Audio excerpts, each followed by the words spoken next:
Salam Bapak Ibu, Saudara, sahabat Jemaat Channel. Terima kasih sudah mendukung perkembangan channel ini dengan cara subscribe, komen, dan share. Baiklah Bapak Ibu, sahabat Jemaat YouTube, mari kita dengarkan diskusi Edis TV melawan para polemikus Islam di mana mereka mulai kepanasan melihat dan mendengarkan diskusi Edis TV. Mari Bapak Ibu kita mendukung channel ini. Tuhan Yesus memberkati, selamat menyaksikan. Lihat dia itu kan namanya Yesus kan manusia gitu. Tapi ketika kita selalu mengedepankan misalnya Yesus kemanusiaan Yesus, terkadang orang berpikir, ya dia juga itu sungguh-sungguh Allah gitu kan. Namun kan kalau kita bicara Yesus itu kalau saya lihat itu kan kalau kita bicara Yesus itu berarti kita kan bicara kemanusiaannya.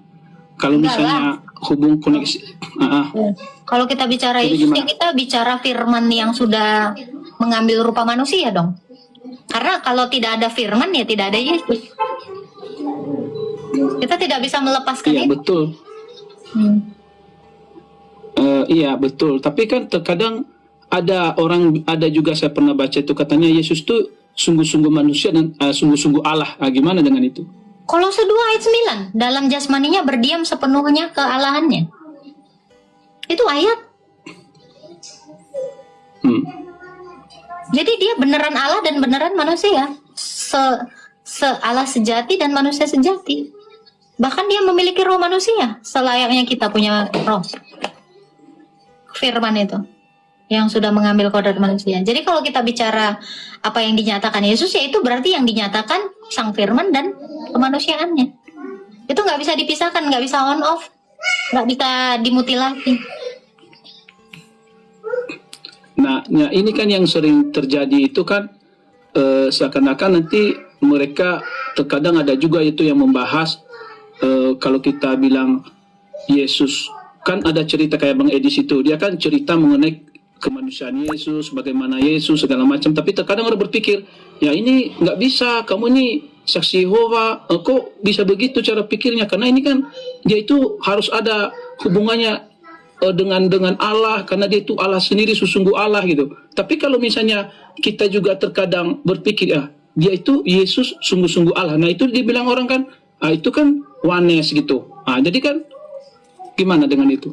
Dia disebut Allah karena firman Allah adalah Allah. Yohanes 1 ayat 1. Kodratnya atau hakikatnya adalah Allah, ya sama seperti Bapa. Badannya manusia. Suara Bapa juga kan manusia.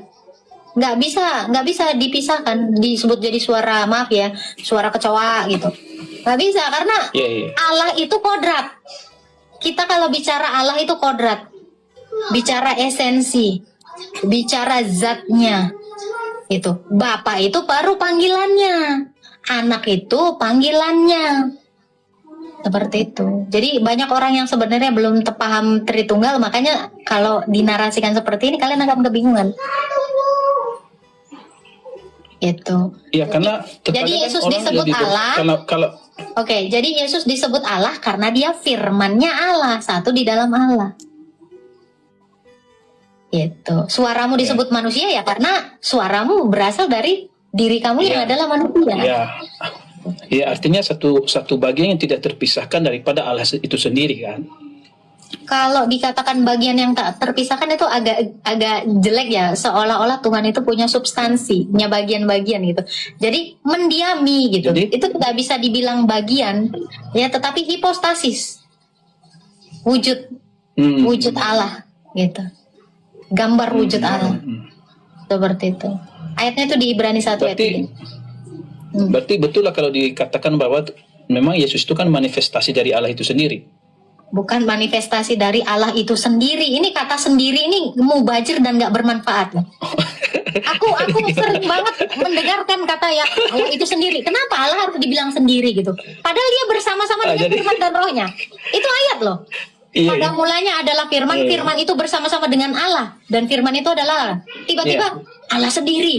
Ini aku udah agak kurang baik di telinga aku dengan kata Allah sendiri. Jadi Bapa dengan firman dan dengan rohnya itu berbeda. Namun satu dalam hakikat. Hakikatnya apa? Allah. Jadi dikatakan Yesus itu sepenuhnya Allah karena hakikat firman itu Allah. Hakikatnya itu Allah. Hakikat tuh kayak gini bang. Paham hakikat nggak ya? Iya. Esensi. Nah, Ya. kita ini kan Esensi, ya. kita ini semuanya manusia. Esensi kita, hak kita atau hakikat kita. Hakikat itu kan dari kata hak. Ya, esensi kita itu adalah manusia. Nah, ada esensinya tumbuhan, ada esensinya itu binatang atau hewan. Nah, Allah itu esensi juga seperti itu. Gitu. Jadi Yesus dikatakan Allah ya karena firman itu ya hakikatnya Allah, esensinya Allah. Gitu. Iya. Betul ya. Nggak mungkin Terus kan gini, bilang kalau- suara abang bukan suara manusia.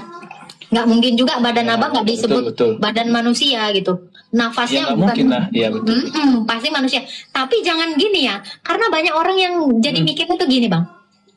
Allah anak, Allah Bapa, Allah Roh. Salah. Iya, Gak betul, ada betul. kayak gitu. Salah. Yang ada Allah Bapa, Anak Allah, dan Roh Allah. Bukan Allah Roh, Allah Anak, Allah Bapa. Ya dia triteisme. Iya. Tiga Allah. Kalau dicontohkan ke kita ya, jadinya manusia. Padahal kan tubuh manusia, roh manusia, nafas manusia gitu kan. Ini jadinya manusia roh, manusia badan, manusia pikiran. Iya, Nah iya. ini Iya. salah. Gitu. Jadi Nah, yang itu benar itu makanya- adalah Mm-mm. gimana? Makanya itulah yang saya juga cermati di berbagai ada beberapa penyampaian itu kan. Seakan-akan kalau kita misalnya mendengarkan itu, ini ada loh anak Allah, Allah anak, Allah Bapa, Allah Roh Kudus gitu kan. Tekanan seperti itu. Nah kemudian, Nggak ada. kemudian ketika kita mengatakan misalnya Yesus itu loh sungguh-sungguh manusia gitu. Nah ini juga akan berkiblat. Orang berpikir oh berarti kamu ini wanes gitu kan. Jadi karena Kalau wanes itu kan gini, dia Bang. berpikir Kalau kita baca Alkitab, di situ disebutnya nggak pernah Allah anak, pasti anak Allah, dan nggak pernah dibilang Allah Roh, pasti Roh Allah, karena Allah itu cuma satu, nggak ada. Yang disebut itu pasti. Namun bagi kita hanya ada satu Allah saja, yaitu Bapa, Allah Bapa. Nah, baru anak Allah, bukan Allah anak. Ini jadi orang Indonesia ini cenderung ya mengsinonimkan apapun gitu. Allah anak dibalik-balik Allah anak Allah sama gitu. Loh, nafas manusia dengan manusia nafas kan beda. Iya kan? Tubuh manusia dengan Betul, manusia betul. tubuh beda. Jadi nggak bisa. Makanya kenapa orang beranggapan Allah kita tuh kayak tiga. Ada Allah anak. iya betul. Nah itu, Ada Allah makanya Bapa, saya lihat. Allah Roh. Betul. Gila, nggak ada. Jadi itu- Di Alkitab nggak ada. Adanya Roh Allah. Adanya anak Allah. Nggak ada Betul. anak. Nah itu makanya saya berpikirkan dari cara-cara penyampaian itu, kalau salah-salah kalimat atau penyampaian itu yang Salah arti. berubah jadinya artinya. Salah arti. Salah arti jadinya. Gitu. Nah ini nih contoh ya, pisang goreng itu pisangnya yang digoreng. Goreng pisang itu kegiatan, kata kerja. Menggoreng pisang. Iya. Tapi Betul, kan betul, orang iya. Indonesia bolak-balik. Nah ini Bolak-balik. makanya hati-hati dalam pemilihan kata. Saya selalu berusaha berhati-hati untuk itu. Kalau salah pasti saya akan perbaiki. Itu. Iya, Jadi iya. Yesus disebut sepenuhnya Allah dan sepenuhnya manusia karena firman itu kodratnya Allah. Itu. Kodratnya Makanya Allah itu itu sendiri kan. Allah di itu. dalam Matius dan Lukas juga jelas sekali ya. Dia akan disebut anak Allah yang maha tinggi. Anak Allah, nggak ada Allah anak, nggak ada. Cari di Alkitab, nggak akan pernah ada Allah anak. Iya. Sampai botak sariawan pun nggak ada. Allah Roh pun nggak ada. Allah adalah Roh baru ada, tapi Allah Roh itu nggak ada. Nah itu. Betul, Jadi betul. Iya, jadi iya, kita iya. juga harus mengerti Tritunggal itu bukan tiga. Tritunggal itu tetap satu. Kita boleh membedakannya, tetapi jangan dimutilasi, jangan dipisah. Kalau menyebutnya Allah Anak, Allah Roh, kamu sudah memutilasi Allah itu menjadi tiga. Iya. Tapi betul lah ya, kalau misalnya kita belajar Alkitab itu kita harus tengok dulu konteksnya gitu kan. Contohnya misalnya kan, kalau orang kan berpikir tentang Allah gitu kan. Terkadang kan kalau pemahaman kita Kristen yang dulu seperti saya lah dulu kan, kalau udah dibilang Allah itu kan kita berpikir ya Bapa di surga gitu kan. Pasti Bapak dengan kita firman dan berpikir- rohnya, Bang. Tunggu. Makanya aku bilang, tunggu dulu. kalian ini misahkan Allah terus loh. Kalau sudah disebut Allah, Bukan. itu sudah otomatis disebut Bapa, udah pasti berikut di dalam itu Bukan. ada firman dan roh. Nggak Bukan bisa maksudnya. ditebak. Bukan maksudnya itu. Maksudnya begini.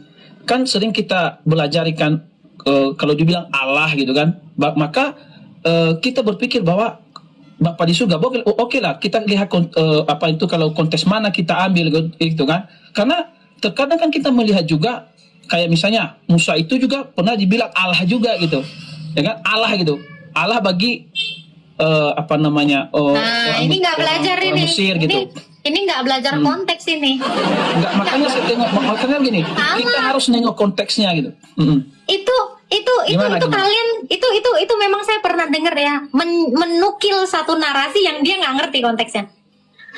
Musa itu kan nggak cakap bicara, dia nggak bisa ngomong, kan dia agak gagu kan, agak gagap kan, Iya, dikatakan iya, seperti itu. betul. Dan dia menolak itu.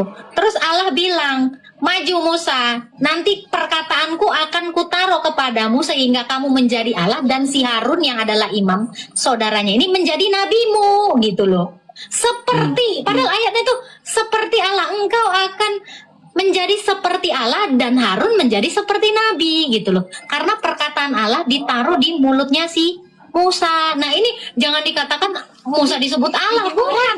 Seperti itu, makanya aku bilang loh, kalian ini baca Alkitab tapi nggak ngerti. Nah ini nggak boleh Ya kalau seperti itu kan belum tentu sungguh-sungguh Allah gitu kan? Ya enggak, dia disebut seperti Allah. Si Musa ini seperti Allah, bukan jadi Allah. Nah ini ngarang, makanya aku bilang kalian menukil ayat untuk membenarkan argumentasimu yang kacau. Nggak boleh. Betul. Jahat itu. Iya. Seperti itu. Jadi nggak ada. Makanya Allah itu cuma satu. Ya, ya makanya itulah istilahnya kita kan kalau di dalam Alkitab itu kan harus tengok konteksnya dulu, gitu kan, maksudnya apa gitu kan. Jadi karena di dalam Alkitab itu kan tidak seperti kita mengartikan secara harafiah gitu kan. Itu bahkan tulisannya secara harafiah, hurufiah itu. Engkau akan seperti Allah, bukan dikatakan jadi Allah. Seperti itu bukan sama dengan. Nah ini, kita juga diciptakan kan menurut gambar dan rupa Allah kan. Kita menjadi seperti Allah juga. Iya. Jadi bukan jadi Allah. Itu bahasanya bagus kok di dalam Alkitab itu. Dan itu ada lagi Bang yang mau ditanyakan. Oke. Ini terakhir ya. Ini saya mau nanya ini. Kalau pendapat Kak Agatha dengan pendapat Bang Edis itu yang mengatakan Yesus itu punya Tuhan gimana? Pendapat saya, bukannya Ya, Bang Edi sudah Agatha. menjelaskan, bukannya Bang Edi sudah menjelaskan konteks percakapan dia dengan si RT6 ini. Saya rasa itu udah selesai. Dia kan sudah mengadakan klarifikasi juga untuk itu, karena ada suatu hal sehingga dia mengatakan itu. Dan saya rasa itu udah cukup baik. Kenapa kita harus memperbesar lagi ini? Gitu. Betul. Kalau itu sih saya sangat setuju lah. Kalau cara-cara Bang Edis itu lebih mudah lah kita pahami kan. Ada lagi yang mau ditanyakan dong? Oke, itu aja Kak Agatha. Terima kasih banyak ya. Ya, Tuhan memberkati. Oke, kita tanya lagi ya. Kita naikkan lagi yang lainnya. Dora. Jangan lupa ini ya, love oren ya, teman-teman ya, sama tap ya, sama share. Halo, Budi. Halo, ya sore. Ya, selamat sore. Silakan mau bertanya Pak. Ya, Kristen ataupun Katolik kan menuhankan Yesus ya. Kami menuhankan Sang Tritunggal Maha Kudus. Iya, di mana ajaran Yesus yang mengajarkan dirinya adalah Tuhan atau 3 dalam 1? Sebab dia Mengajarkan Tuhan menyampaikan atau 3 dalam 1? Ntar dulu, kamu bertanya yang mana? Mengajarkan dia Tuhan. Oke, Kejadian 1 ayat 1 sampai 3. Mazmur 33 ayat 6. Ayub 33 ayat 4. Matius 28 ayat 19. 1 Yohanes 5 ayat 7. Yohanes 10 ayat 30, itu ayat semua itu.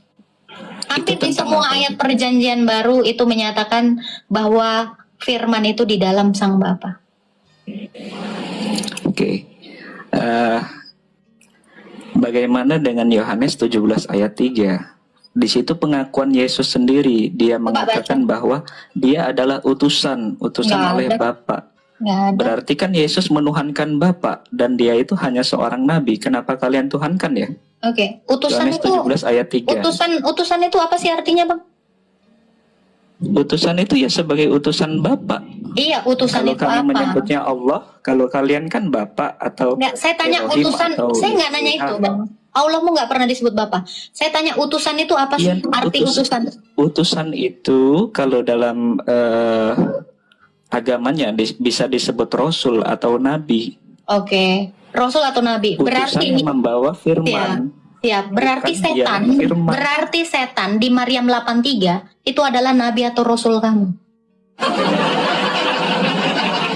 Iya, karena Allah mau mengutus setan-setan. Saya baru tahu, ternyata Baca, utusan baca, adalah Rasul. Ya kan? Oke, silakan kamu baca sendiri. Jauh kali kau. Oke, di Yohanes 17 ayat 3 saya jelaskan. Itu karena dia itu laki-laki lemes yang nggak bisa berhenti berbicara. Saya jelaskan, kamu tunggu di bawah. Kamu dengarkan baik-baik karena kamu sambil nyetir. Oke. Yohanes 17 ayat 3. Inilah hidup yang kekal itu, yaitu mereka mengenal satu-satunya Allah yang benar. Allah yang benar itu Bapa, bukan Allah negeri Mekah, bukan Allah KW, bukan Allah bangsa-bangsa. Allah yang benar itu hanya Bapa. Ya, dan mengenal Yesus yang adalah firman-Nya yang diutus. Yesus itu firman-Nya. Firman itu diutus, hakikatnya Allah. Seperti itu. Jadi utusan itu bukan merujuk kepada nabi atau rasul. Jadi kamu mau bilang bahwa setan itu rasul.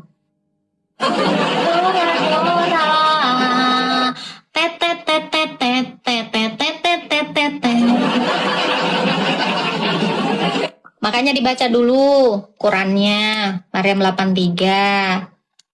Gitu. Udahlah. Ya, nih, saya bacakan. Yohanes 17 ayat 3. Ini terlalu simpel nih. Akan saya jelaskan. Saya suka sekali membahas ini. Bahkan ini sangat-sangat menyenangkan bagi saya. Nih, ya, bahkan ini pukulan telak bagi kamu. Inilah hidup yang kekal itu. Hidup yang kekal itu, yaitu bahwa mereka mengenal Engkau, satu-satunya Allah yang benar, dan mengenal Yesus Kristus yang telah Engkau utus. Kamu harus kenal Yesus. Kamu harus kenal Allah yang benar. Kalau kamu tidak kenal Yesus, kamu nggak akan pernah beroleh hidup kekal. Ya, dikatakan di sini ya, satu-satunya Allah yang benar. Siapa Allah yang benar itu? Ya, 1 Korintus 8 ayat 6. Bapa. 1 Korintus 8 ayat 6. Ini. Jadi kamu harus mengenal Bapa dan mengenal Tuhan Yesus. Namun bagi kita hanya satu Allah saja, yaitu Bapa. Jadi kalau kamu mau hidup kekal, kamu harus mengenal Bapa dan mengenal Tuhan Yesus. Dan satu Tuhan saja, yaitu Yesus Kristus. Kalau kamu nggak kenal Bapa dan nggak kenal Tuhan Yesus, mampus. Oke, kita buka ya. Maryam 83. Ceng, cereng, ceng, ceng, ceng, ceng. Ceng, cereng, ceng, ceng, ceng, ceng. Tidakkah engkau memperhatikan bahwa kami telah mengutus setan?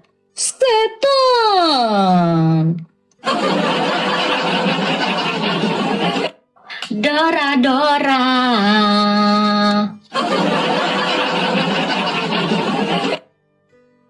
Utusan itu rasul atau nabi? Semangat.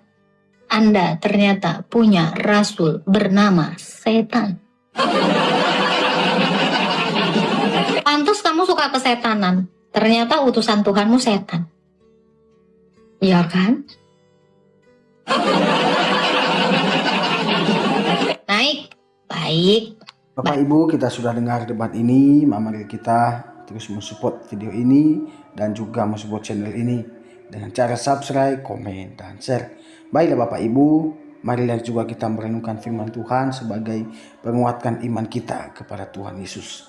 Di dalam Mazmur pasalnya ke-1 ayat 1 sampai yang ke-6, begini bunyi firman Tuhan. Jalan orang benar dan jalan orang fasik. Berbahagialah orang yang tidak berjalan menurut nasihat orang fasik, yang tidak berdiri di jalan orang berdosa, dan yang tidak duduk dalam kumpulan pencemooh, tetapi yang kekuasaannya ialah Taurat Tuhan, dan yang merenungkan Taurat itu siang dan malam. Ia seperti pohon yang ditanam di tepi aliran air, yang menghasilkan buahnya pada musimnya, dan yang tidak layu daunnya, apa saja yang diperbuatnya berhasil. Bukan demikian orang fasik, mereka seperti sekam yang ditiupkan angin. Sebab itu orang fasik tidak akan tahan dalam penghakiman. Begitu pula orang berdosa dalam perkumpulan orang benar. Sebab Tuhan mengenal jalan orang benar, tetapi jalan orang fasik menuju kebinasaan. Baiklah Bapak Ibu, biarlah kebenaran firman Tuhan ini senantiasa menguatkan kita bahwa kita senantiasa memiliki kesukaan dalam merenungkan kebenaran firman Tuhan setiap hari, karena itu adalah perintah dari Tuhan Yesus sendiri. Karena ketika kita sudah percaya dan kita hidup baru bersama Tuhan Yesus, maka hidup kita dan tingkah laku kita akan berubah, dan kita akan menjadi berkat buat orang-orang di sekeliling kita. Bapak Ibu, sekali lagi terima kasih sudah mendukung perkembangan channel ini, dan biarlah senantiasa Bapak Ibu dilancarkan rezekinya oleh Tuhan, dan kiranya Tuhan memberkati setiap apa yang menjadi perencanaan Bapak Ibu di setiap masalah persoalan hidup. Kiranya Tuhan Yesus memberikan jalan keluar. Itu saja yang mungkin bisa sampaikan Bapak Ibu. Tuhan Yesus memberkati. Sampai jumpa di video-video berikutnya.